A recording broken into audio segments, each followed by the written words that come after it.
Estamos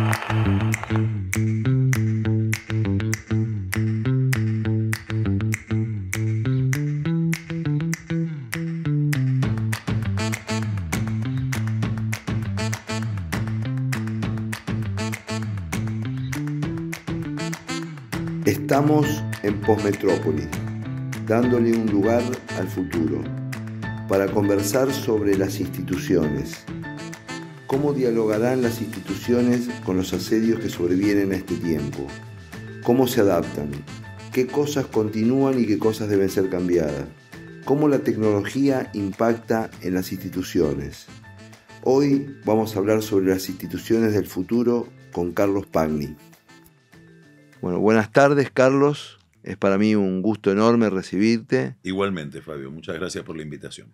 Carlos no necesita presentación, pero por si alguien no lo conociese, es profesor de historia y periodista, y a mi modo de ver, el analista político más lúcido de la Argentina, sobre todo porque nos enseña a ver lo no evidente en muy generoso, muchas gracias. En sus largas columnas de los lunes. Bueno, yo te invité motivado por la lectura del Nudo, que es un libro que escribe sobre obsesiones que yo también tengo en relación a la organización territorial argentina, yendo al punto de este hecho problemático, esta configuración que ha afectado al sistema político, etc. Así que bueno, en esa clave, ¿qué te motivó a tomar la decisión de transformar en libro lo que yo creo son reflexiones de muchos años sobre este tema? O sea, el libro denota que también es una obsesión de larga data en tu caso, y el esfuerzo de transformarlo en ese libro tan voluminoso y tan ilustrado y con tanta información, ¿no? Bueno, varias cosas.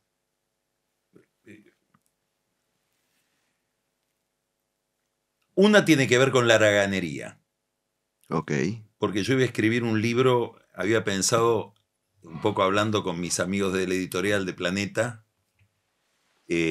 sobre todo con Ignacio Iraola y con Martín Sivak, en escribir un libro de ensayos, 7 ensayos, sobre distintos aspectos de la actualidad referidos a la vida pública. Como había escrito un texto hacía varios años sobre el conurbano que se publicó en un suplemento de La Nación, digo, bueno, este ya lo tengo escrito, es cuestión de ampliarlo, sí. Convertir un artículo largo en un ensayo y ya un capítulo lo tengo hecho.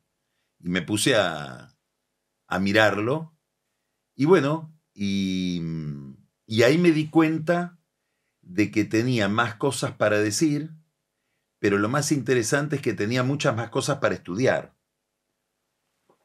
Porque una de las características del libro es que no es el libro de un especialista sobre el tema, es el libro de alguien que está conectado al tema, ahora vamos a hablar de eso también, por su trabajo, pero que tuvo que estudiar muchas cosas para entender un poco más ese fenómeno complejo que es el conurbano. Lo otro que me llevó a analizarlo es una evidencia que uno tiene si hace política o analiza la política. Es cada vez más imprescindible conocer el mundo del conurbano porque la política está cada vez más referida al mundo del conurbano. Digamos, es un centro de gravedad que pesa cada vez más, que influye cada vez más, y ahí hay muchos factores que tienen que ver con eso. Pero yo diría que desde la irrupción de Duhalde y después con el despliegue de ese gran invento de Duhalde que fue el kirchnerismo, entender la política argentina sin entender el conurbano es una pretensión, digamos, imposible. Sí, aparte uno tiene la sensación cuando recorre el libro que viene a saldar una especie de insuficiencia analítica, ¿no? Porque se caen muchos lugares comunes en relación a tratar el conurbano, como todos los conurbanos, y la combinación de elementos institucionales, la reforma del 94, elementos del agotamiento del modelo industrialista, etcétera, hacen de la lectura del libro la comprensión de un fenómeno que tiene muchos rostros. Exacto. Y después, bueno, a mí me apasiona la historia, es lo que mi formación básica está ahí. Después con el periodismo aprendí a valorar todavía más la historia de lo que lo había aprendido en la facultad y en el ejercicio de la profesión. Yo a la historia llegué un poco tarde, me interesaban otros temas mientras estudiaba historia, pero cuando mirás la historia, el conurbano es un tema hiperproductivo. Claro, claro. ¿Es posible dar a luz en Argentina un proceso de reconfiguración territorial? ¿Qué activos políticos, sociales, comunicacionales se deberían poner en marcha? ¿Argentina puede pensar una alternativa a este modelo de organización de territorio que tiene hoy? Bueno, a ver, el territorio es geografía y es historia.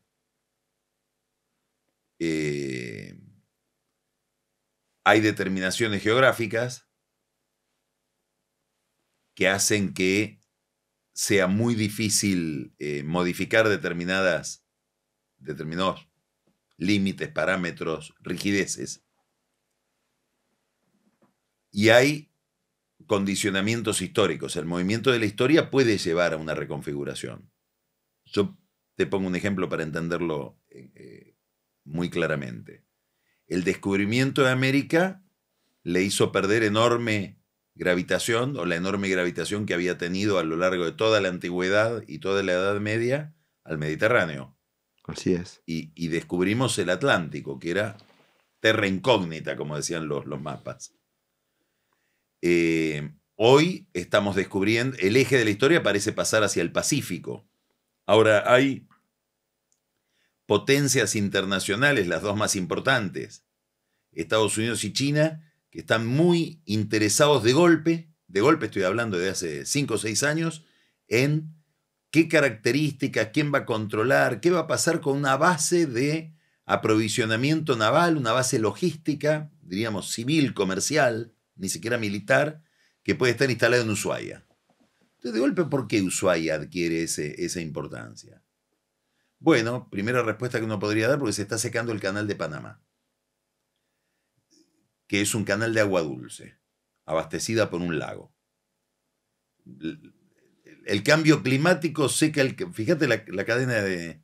El cambio climático seca el canal de Panamá y empieza a poner en valor o a volver Punta Arenas y Ushuaia. Lugares que podrían ser marginales. Esto lo aprendí de diplomáticos de afuera. ¿Qué pasaría si hay un conflicto bélico entre China y Estados Unidos? Bueno, ahí el canal de Panamá probablemente lo cierre en serio y sea estratégico quien controla el flujo de energía y de alimentos por el sur de la Argentina, por el sur de Chile, hacia China. De golpe escuchamos hablar de la Antártida. Hay un flujo turístico a la Antártida que no había. Tengo un íntimo amigo mío que se acaba de ir a pasar unos días a la Antártida como si fuera a pasar unos días en el Caribe. Así es. Con todas las diferencias del caso. Entonces, ¿qué quiero decir? La geografía está siendo modificada por la historia. Y a su vez empiezan a aparecer otras... Si esa zona del planeta adquiere esta densidad que todavía no tiene, cambia el significado del reclamo por Malvinas. Si nosotros fuéramos aliados, como quiere el gobierno de Milei, a los Estados Unidos en el establecimiento de esa base, cosa que los Estados Unidos aclaran, nosotros no tenemos nada que ver con eso, no es que somos socios ahí. La asociación con Estados Unidos es un tema logístico estratégico como modificaría algo tan inercial y arcaico y ancestral en la Argentina como es el reclamo por Malvinas. Fíjate, todo lo que cambia de una configuración territorial porque los vientos del mundo se mueven de otra manera. Entonces, es un tema fantástico. ¿Por qué? Porque Buenos Aires, esa aldea que era Buenos Aires, que primero se fundó y después se destruyó al poco tiempo y nadie la defendió, carecía por completo de interés. Era una puerta de entrada para ir a donde realmente importaba, que era el Alto Perú. Al Potosí, claro. Bolivia. Sí, a buscar las minas de plata. Bolivia era... El centro del... Dubái. Sí, claro. ¿no? Dubái.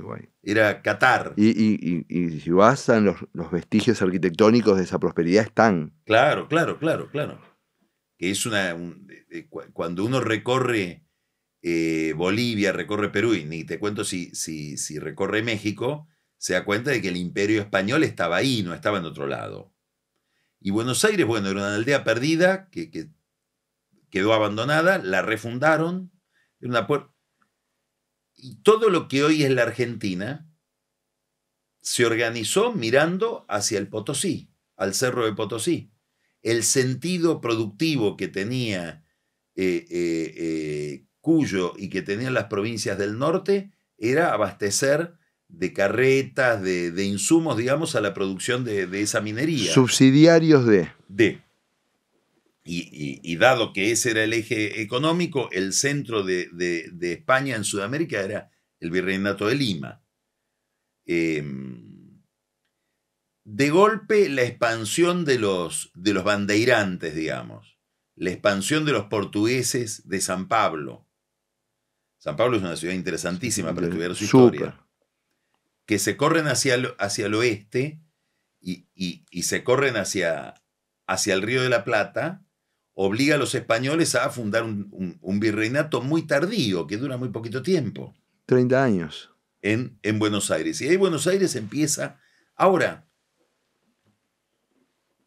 la configuración territorial actual de la Argentina no es tal hasta que, te diría, se inventa el barco frigorífico y permite conectar el mercado atlántico o transatlántico con nuestra pradera. Esa pradera que Sarmiento la veía y decía, estamos condenados al progreso. Sí. Digamos, tenemos la geografía adecuada. 100 chivilcois. Llenémosla de 100 chivilcois. Para ponerle comida en la panza a los europeos que están haciendo la revolución industrial. Y esto produjo, yo intento contarlo un poco en el libro, todo un problema económico, de economías. Uno dice Tierra del Fuego, no es lo mismo, pero economías subsidiadas. Toda la economía del tabaco, la economía del algodón, la economía del vino, el azúcar. Y una vez que esas economías subsidiadas colapsaron, bueno, se produjeron dos fenómenos. Provincias con muchos problemas de supervivencia económica. Hay que acordarse que la gobernación se llamaba Córdoba del Tucumán. Sí, claro. Pero el eje era Tucumán y Santiago del Estero. Córdoba era el suburbio de esa provincia. Suburbio importante porque tenía una universidad gemela casi en su fundación de la de Harvard, donde en el siglo XVIII se estudiaba ya Newton, los jesuitas enseñaban Newton en la Universidad de Córdoba. Tendría que revisarlo, pero creo que Córdoba es previa a Harvard, ¿no? Puede ser, creo que es de 1613 Córdoba. Probablemente sea previa a Harvard. Lo que quiero decir es, la Argentina era el norte. 2/3 de los que vienen a Argentina al 1810 vienen al norte de Córdoba. Bueno, entonces, eso después se modificó y tenemos explosiones urbanas en Rosario, en Buenos Aires, debido a esto que estamos hablando, a provincias que quedaron fuera, un poco corridas del eje de la historia.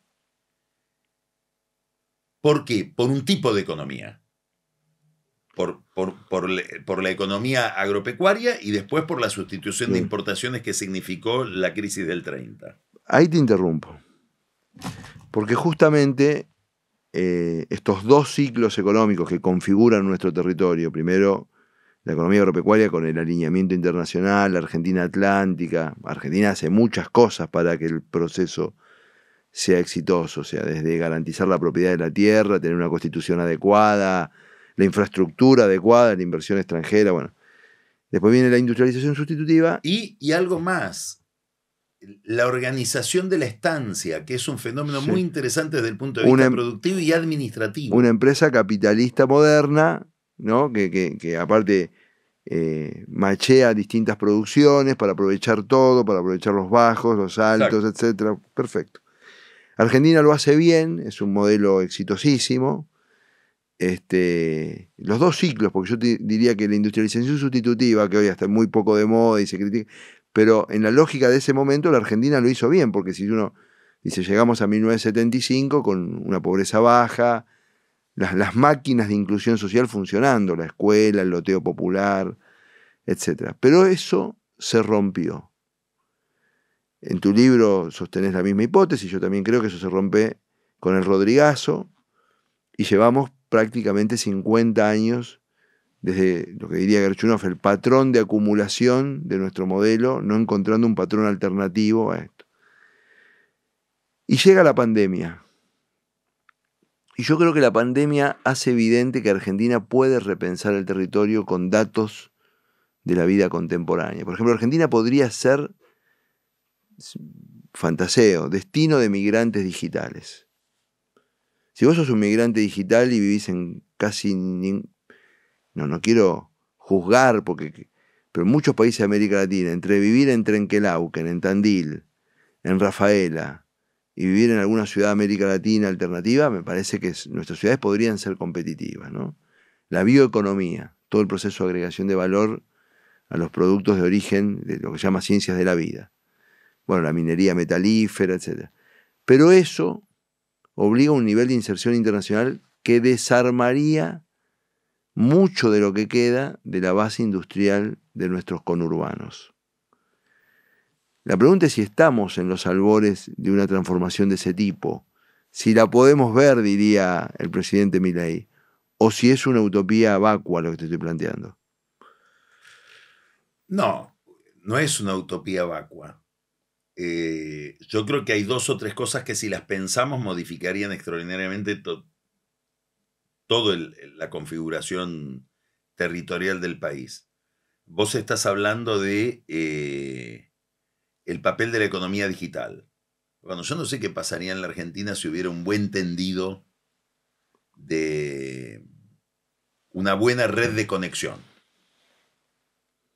del tipo que sea, satelital, ahora estamos hablando de Elon Musk, que vendría con ese tipo de tecnología que ya la tenemos. ¿Qué pasaría si hacemos en la Patagonia un aprovechamiento distinto del agua? El agua es un tema central para un país agropecuario. Bueno, no lo hemos podido pensar, pero nosotros derrochamos ríos enteros de agua. Yo te lo digo en clave urbana, el promedio de consumo de agua por habitante día en Israel es 70-80, puse un ejemplo extremo, probablemente 70-80 litros contra 350-400 litros de un porteño. Y tenemos el agua de los ríos en la Patagonia, etcétera. Bueno, se nos ocurrió hacer estas represas que están ahora paradas. Eso va a ser interesante cuando se escriba la historia de ese proyecto. Pero donde las aprovechamos cuando regamos el valle, el Alto Valle, a principios del siglo XX, para poner distancia, 50 años antes que Israel riegue, o sea, para ver lo que fue una epopeya, una superficie de prácticamente el doble de Israel regando.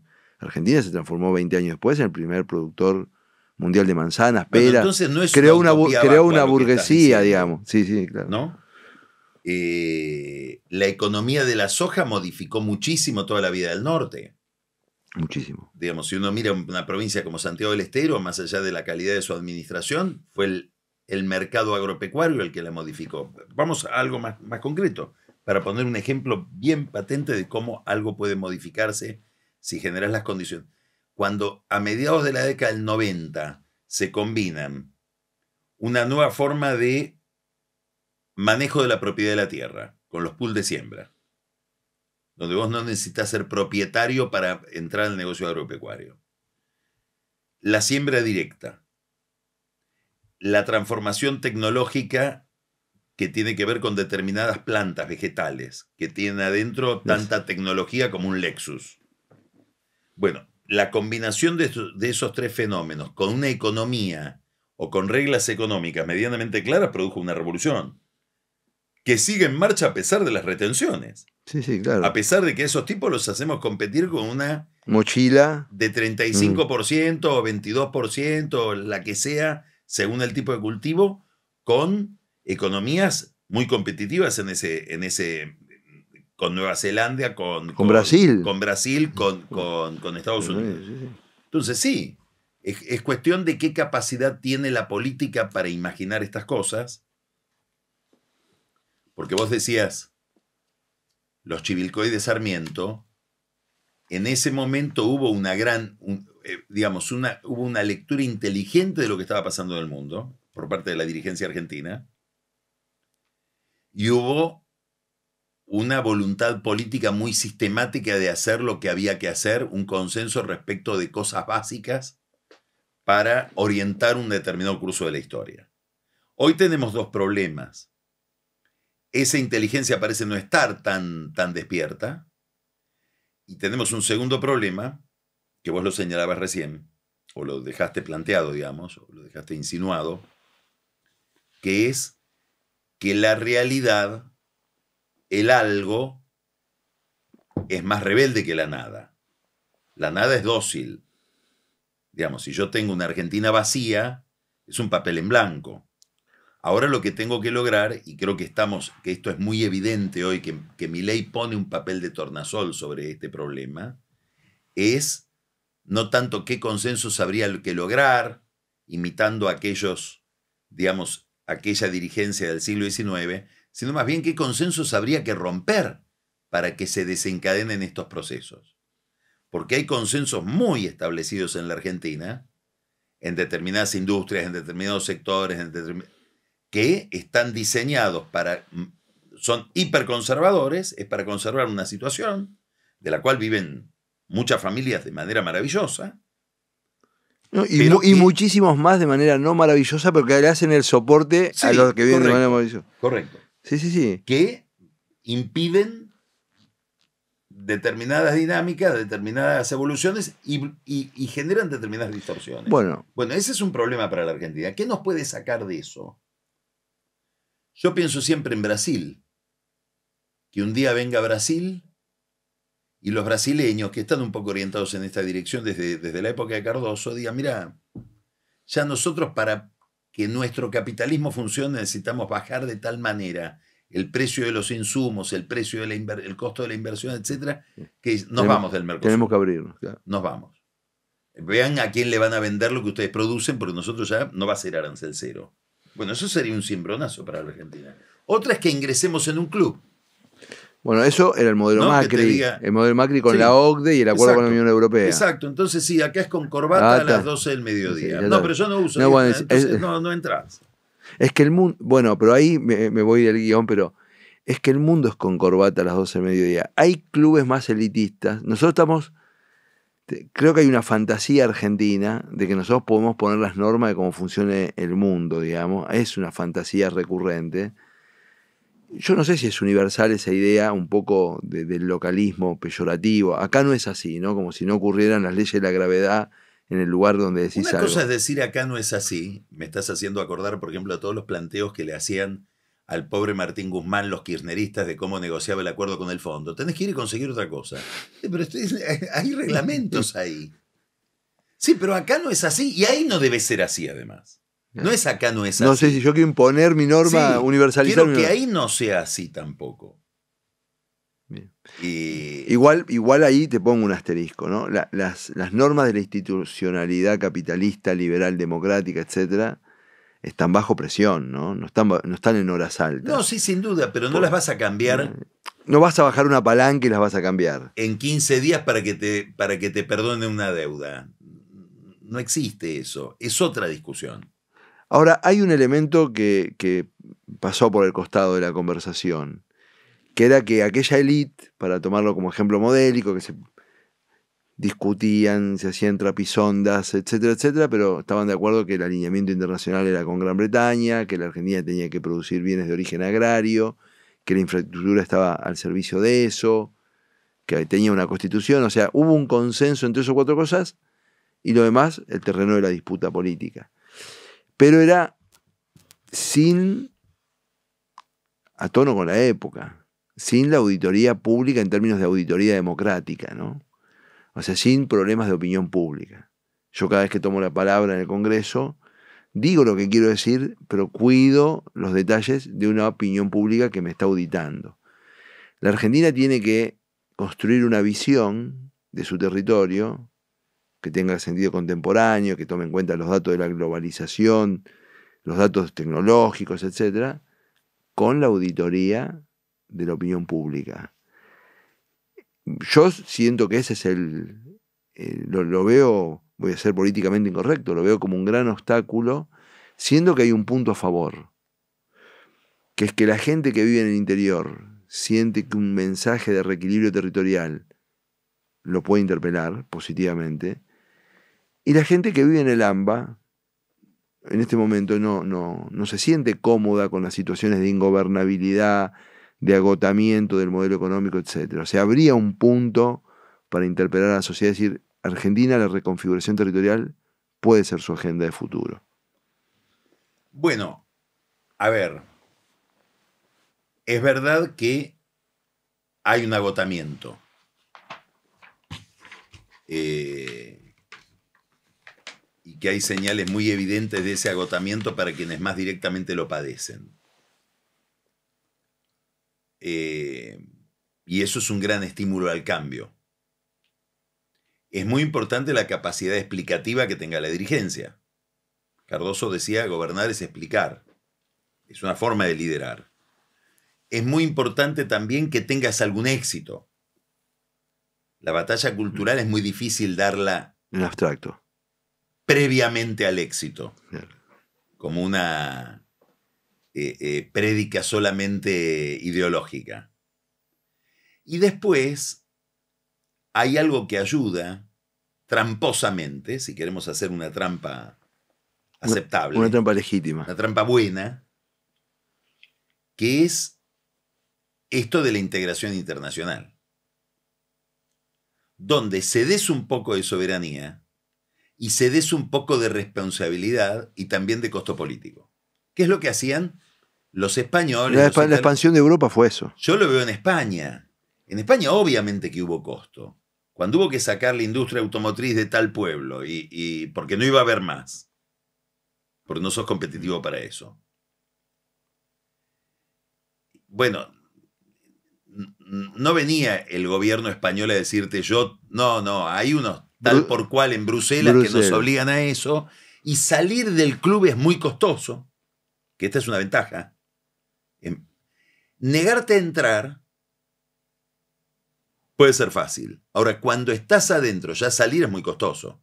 Esto es una regla de las relaciones internacionales. Yo puedo decir, no entro a los BRICS. Ahora, si entré, irme, pago otro costo. Yo puedo decir, no quiero este tratado con China. Ahora, una vez que lo firmé, romperlo, tiene otro costo. No es lo mismo decir, de este plato no voy a comer, a rechazarte el plato que empecé a comer.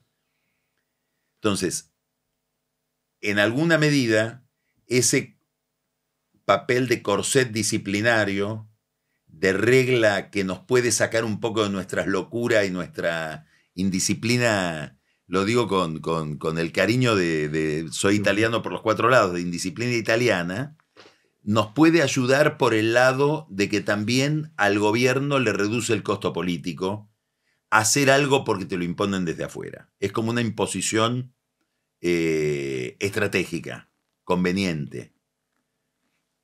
En el fondo, ¿qué estoy diciendo? Que estoy diciendo algo muy básico. El tratar con otros, el descubrimiento del otro, el relacionarte e integrarte a otros, a la larga siempre es positivo, también por esto, porque en alguna medida el otro es tu ley. El caso europeo es un caso de éxito de una dimensión que los europeos no pueden ponderar. Europa, para una persona pobre, era el peor lugar para vivir en la primera mitad del siglo XX. Persecuciones, guerra. Sí, venían acá. Y en la segunda mitad del siglo XX, para una persona pobre, era el mejor lugar para vivir. Es donde todos quieren ir. Claro. Y yo cuando hablas, inclusive con el mundo intelectual, ¿no? Que vos decís, y a veces ponen pegas a que esto, que Bruselas, qué sé yo. En la Argentina, yendo al tema del caso, Argentina tiene casos de éxito, ¿no? O sea, ese es otro tema, porque cuando vos ves el desempeño económico, urbanístico, social de la ciudad de Tandil o de la ciudad de Rafaela, sí, vos resulta que administraciones locales competentes, con profesionalismo, en un contexto favorable, por supuesto, porque magos no son, han logrado combinar confianza de la sociedad civil, intervenciones adecuadas, un tratamiento a la empresa. Argentina tiene un tema en esto con el tema de la relación entre sociedad civil y empresa. Porque estos movimientos, para que sean, para potenciar su lado positivo, tienen que tener una amigabilidad en la relación sociedad civil y empresa, y que pareciera ser que es una restricción en Argentina. Pero insisto en el punto que Argentina tiene casos de éxito que son, creo yo, los que alguien podría decir, una Argentina postmetropolitana son 200 Tandiles, ¿no? Podés verlo, es algo que está ahí, ¿no? Y no está en Dinamarca, está acá a 300 kilómetros. ¿Vos crees que ese tipo de consignas podrían alterar la conversación pública? Sí, sí, son casos poco difundidos. Estás hablando de algo que no todo el mundo sabe que está. Debería haber una estrategia para mostrar eso. Conozco menos lo de Tandil, sé de Tandil, qué es lo que pasa ahí. Conozco bastante más todo lo que es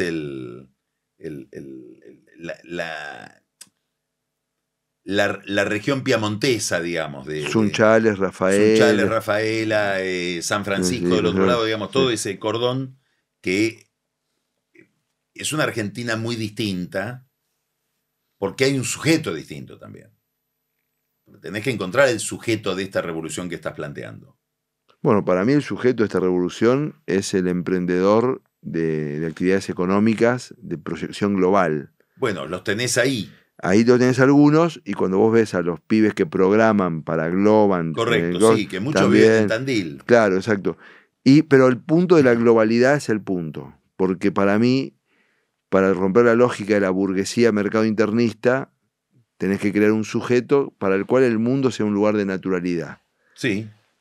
Bueno, por eso te decía que relacionarse con otros, descubrir al otro, revierte hacia adentro también.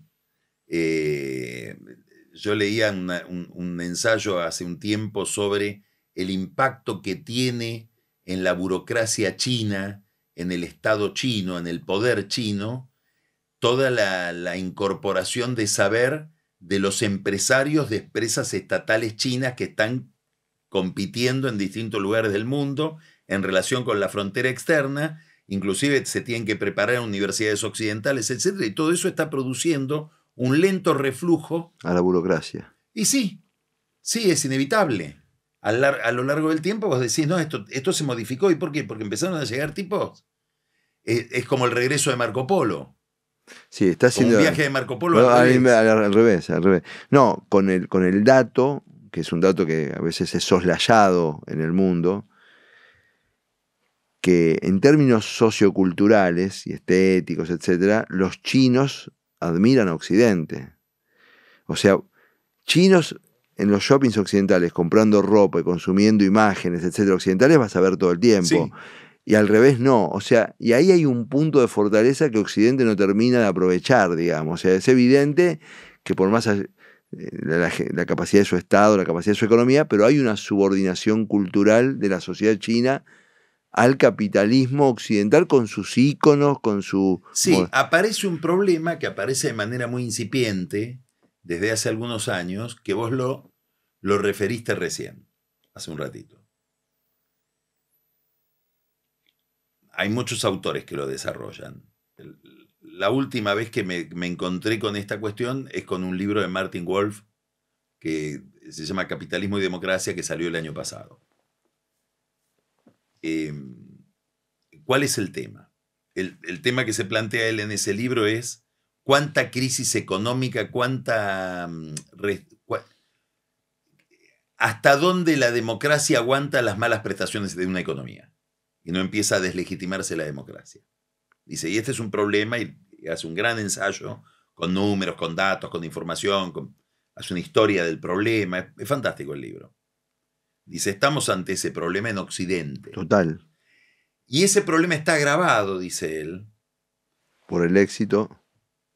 Por el éxito de las economías asiáticas, sobre todo de la China, que nos plantea algo, y ahora vuelvo a Fabio, que es la restricción que la opinión pública produce en los procesos de cambio y en la toma de decisiones políticas. Ahí no hay ese poder de la opinión pública. ¿Puede haberlo? Sí, puede haberlo. Más adelante, es un misterio China en ese Sí, y sentido. puede ser un problema, porque pueden Sí. crecer asintomáticamente. Este blindaje del poder puede hacer que crezca asintomáticamente No algo. lo sabemos, No lo sabemos. es un misterio. Lo que quiero decir es que hay mucha gente en Occidente tentada con una cosa medio onganiana, ¿no? De producir, tengo objetivos y no plazos.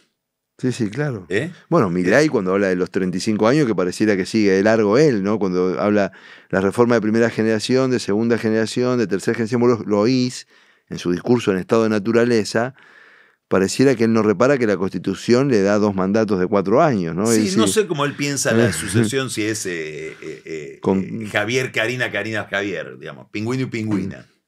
Puede ser, no lo sé cómo lo tiene pensado. Lo que quiero decir es, hay una tentación frente a las dificultades de determinadas economías para darle satisfacción a su gente de pensar, para que esto funcione hay que reducir los niveles de deliberación. pero Que en el fondo es el mensaje que yo noto que muchas veces no se lo interpreta así. Yo cuando lo escuchaba en aquel momento lo interpretaba de esa manera. De Alfonsín, cuando decía con la democracia se cura, con la democracia se educa, ¿no? sí, Con la sí. democracia se come, se cura y se educa. Lo que quería decir, él estaba como todo radical, discutiendo con onganía, que es la gran discusión del radicalismo, con la revolución del 66, digamos, La revolución injusta, argentina, injusta, incomprensible. ¿no? Entonces, lo que está diciendo para que se eduque, se coma y se cure, no hace falta restringir la deliberación. Con la democracia se puede. Bueno, lo que está en cuestión en muchos centros intelectuales es, no habrá que restringir el nivel de deliberación para poder darle eficacia al gobierno. Es una pregunta aterradora, pero, sobre todo en un momento donde el nivel de deliberación parece haberse caotizado, ¿no? Ahí yo te hago la tentación, es una reflexión en borrador esta, ¿no?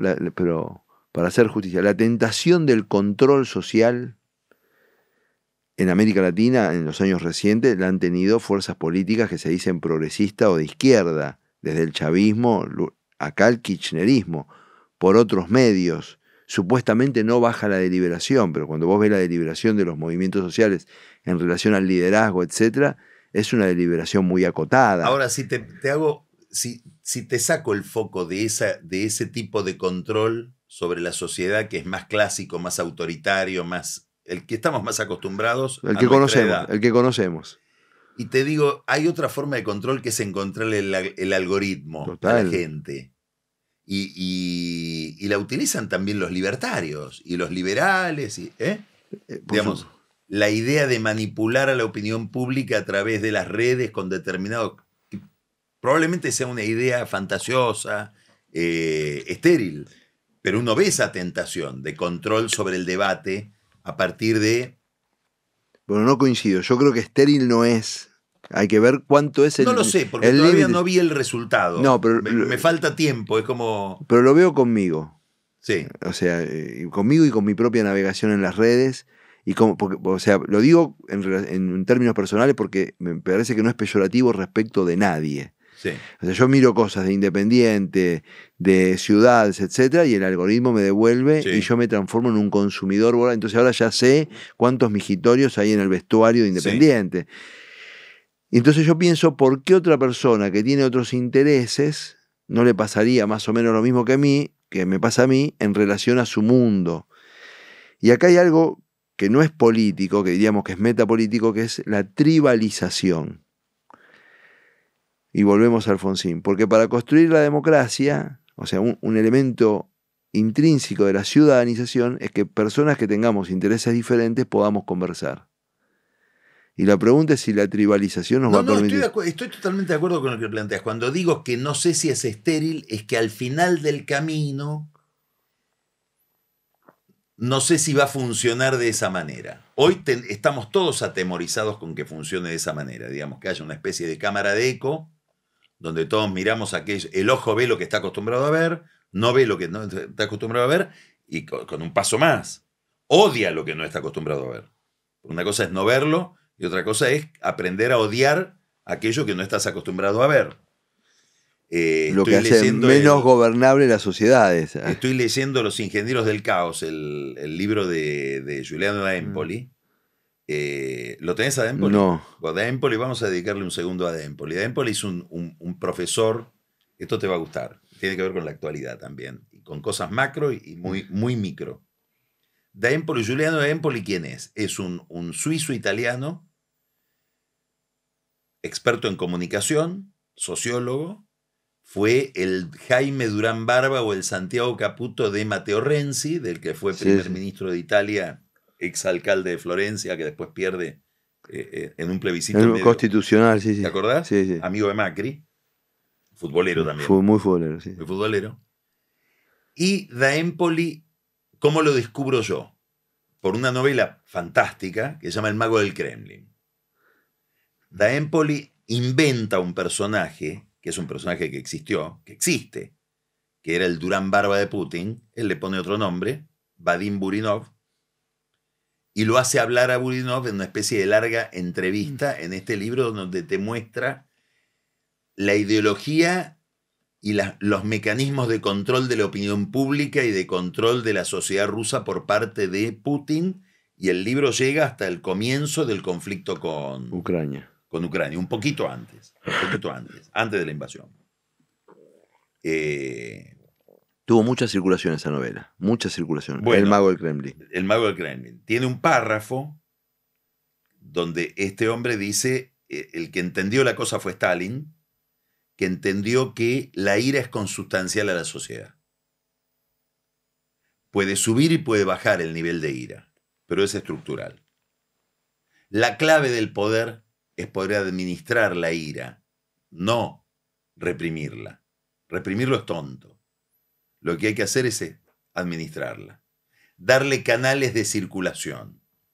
Que ese flujo se libere hacia algún lugar. Producir el odio. Sistematizarlo. Muy goebbeliano, ¿no? Sistematizarlo. Dice, yo creo que en los últimos años me he dedicado casi solamente a esto, dice ese personaje de la novela. Burinov o Marinov. Creo que Vadim. Todos los días. Este autor escribe un libro teórico, que no es la novela, que se llama Ingenieros del Caos, donde cuenta la historia y la teoría y las técnicas que están detrás. Él arranca con Beppe Grillo, el fundador de Cinque Stelle, y llega hasta Steve Bannon y Trump. Sí.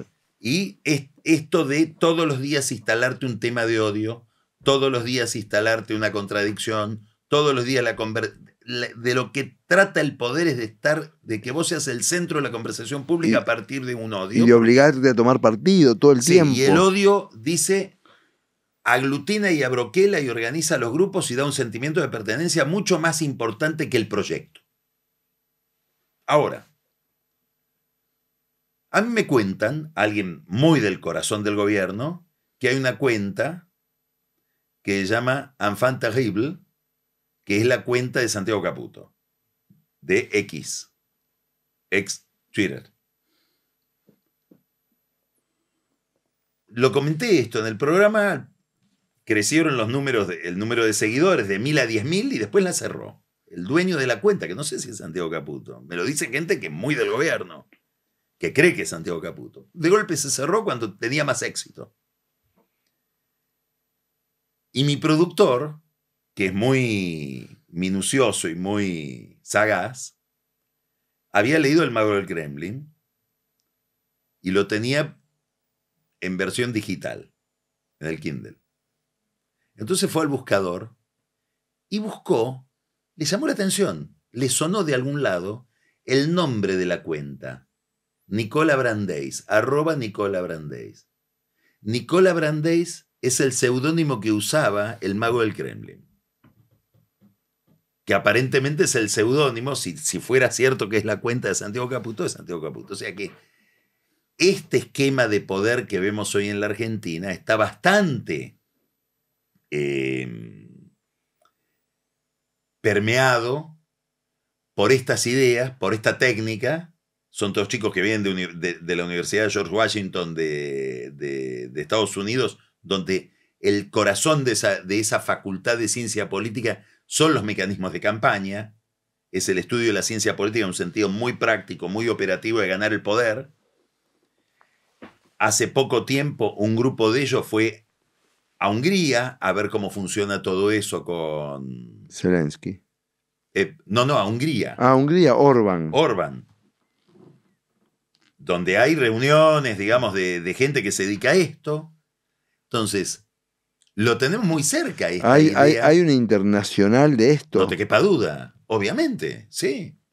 Digamos, en el libro Ingenieros del Caos, arranca el libro con una entrevista a Steve Bannon en el Hotel de Russie en Roma, porque el tipo está enseñando ahí. Y es una... Bannon, hay que aclarar, es el Durán Barba de Trump. Y es una contrarreforma contra el...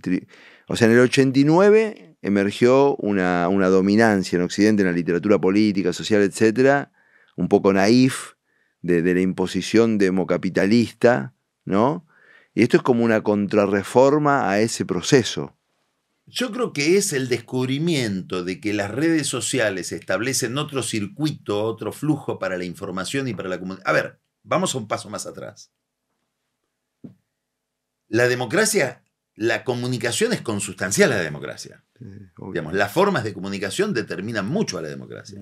Es más, uno podría decir, hay un ciclo de la prensa escrita, hay un ciclo de la radio, hay un ciclo de la tele. Y nace la democracia en Occidente ligada a la opinión pública y por lo tanto al diario como instrumento. El periodismo tiene fueros porque se supone que lo debo proteger porque es un dispositivo central de un sistema de vida, digamos, político. Entonces, no es indiferente lo que está pasando en el mundo de las redes. Y estas tecnologías, que yo digo estériles porque soy un optimista, porque quiero que sea estéril. Pero pueden no ser estériles. Esto que señalabas vos. No, es decir, con 200 likes de Facebook, saben de mí más que mi mamá. Y pueden mandarme mensajes que me den una visión del entorno, manipulando mis preferencias anteriores, mis prejuicios, mis odios, mis emociones. Y el gran problema es que sentimos... Esto está entre nosotros. Nuestra generación siente que si eso fuera cierto no tenemos vacuna.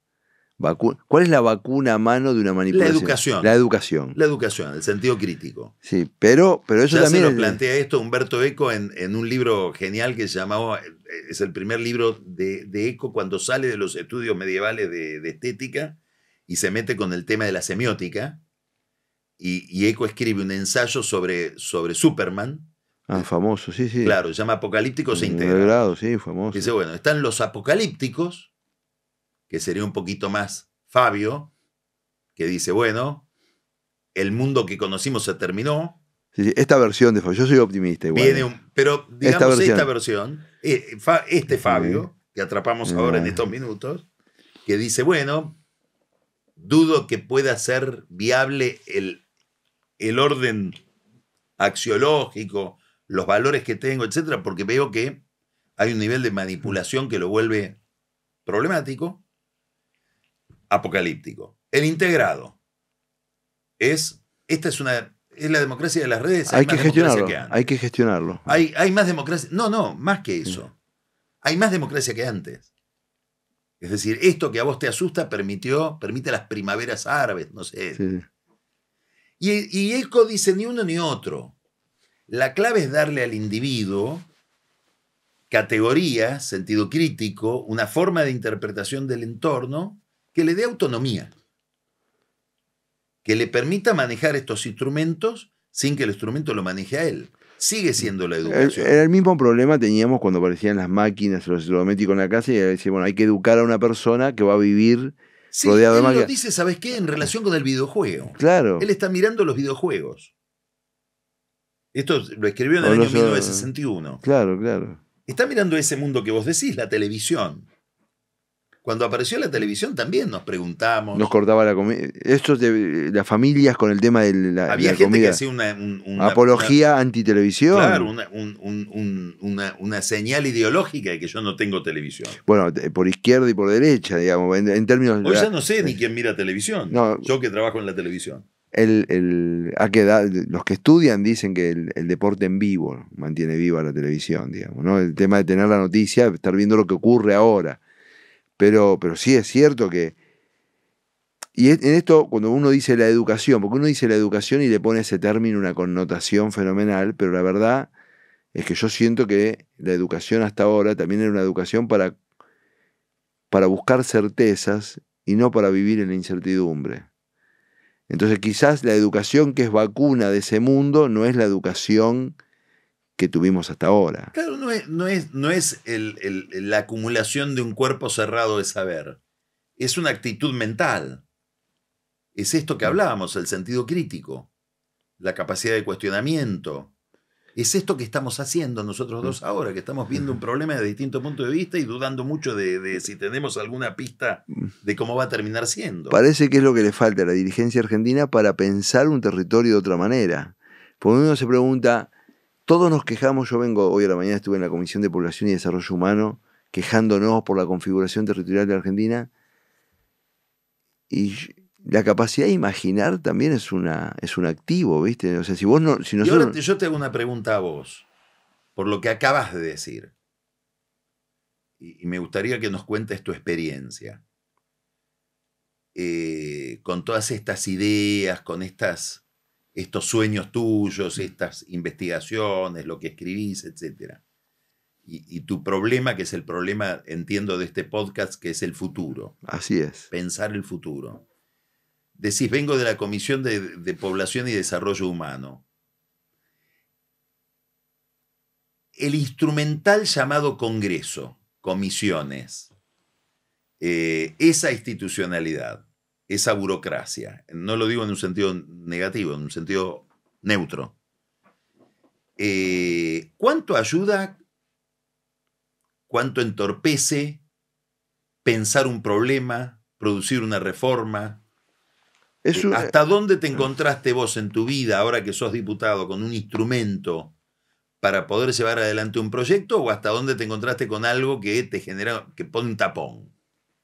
Vos pensás que yo llego con un background, con un bagaje que tiene como un prejuicio positivo hacia la institucionalidad democrática. O sea que yo llego con una visión poco... Está bien. No, digo porque eso le da más contraste a lo que va a ocurrir. Sí, digamos, yo tengo la misma, parto de los mismos prejuicios que vos. Claro, entonces yo llego y digo, qué bueno, estoy sentado qué buena la casta. Sí, no, y qué bueno, y estoy sentado en una banca de representación y voy a ser la voz de los bonaerenses, que la coparticipación ponemos el 38, recibimos el 22, etc. Ese debate se va a dar en algún momento que yo sea diputado, no se va a dar, ¿por qué está obstruido?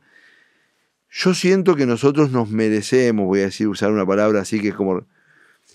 Cada vez que a final de año se quiere evaluar el Congreso por el número de leyes sancionadas, o se evalúa la productividad de los diputados por los proyectos presentados, me parece de una obsolescencia tan marcada eso.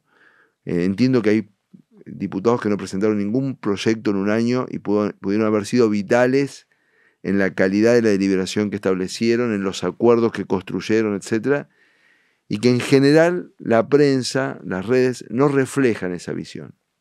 Yo pienso que el primer problema que tenemos es tratar de explicarle a la población que el Congreso no es una fábrica de leyes. Inclusive yo habría propuesto alguna vez sesiones de derogación.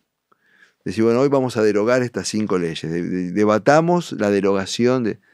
Si se entera Milei le va a encantar lo de las sesiones de derogación, me imagino, o Sturzenegger.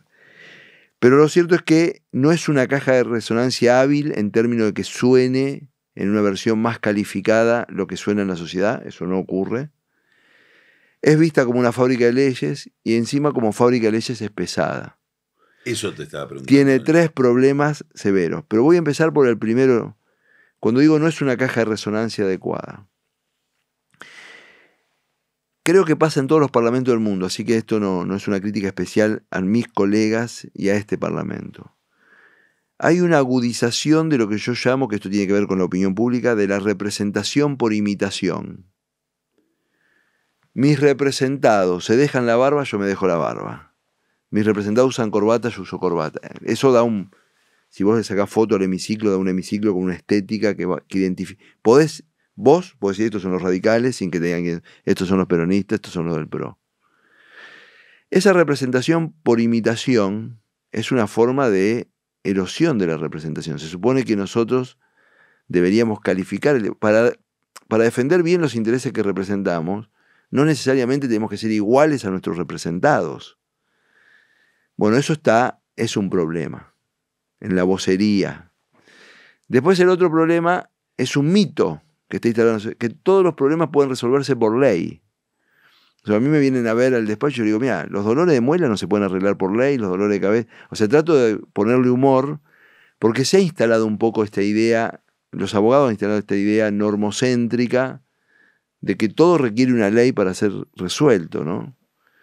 Entonces, y ese es un problema para el Parlamento. Y por último, cuando nos ponemos a producir leyes, la política argentina, de las dos herramientas que tiene la política, que son el diálogo, el consenso y la disputa, o sea, parecemos boxeadores que peleamos con una mano en la espalda, ¿no? O sea, solo la disputa. Entre otras cosas porque creemos que nuestros públicos van a ver mal el acuerdo.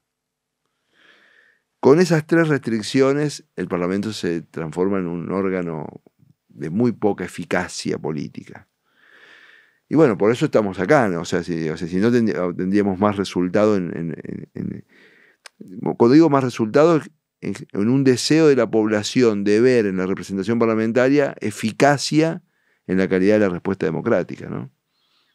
No sé si te respondí. Sí, me respondiste, sí. Bueno, tenemos una más. Acá sí. me hace enseña. Estamos ahí. Y la última, un poco preguntarte cómo te sentiste, si te gustó esta conversación. Sí, me encantó, por supuesto, sí. Bueno. Sí, me encanta y voy a estar muy interesado en escuchar todo el podcast. Cuando... Vas a tener que esperar un tiempito. Bueno, no importa. Pero para mí no y para el equipo ha sido un gusto. Es un ejercicio muy lindo salir de los temas anecdóticos y de la urgencia de la vida cotidiana en la que estamos metidos para mirar los mismos problemas desde otro ángulo, que es algo que vos le aportás mucho a la política. Así que estoy muy contento de haber participado. Maravilloso, Carlos. Un gusto muy grande. Muchas gracias, Fabio.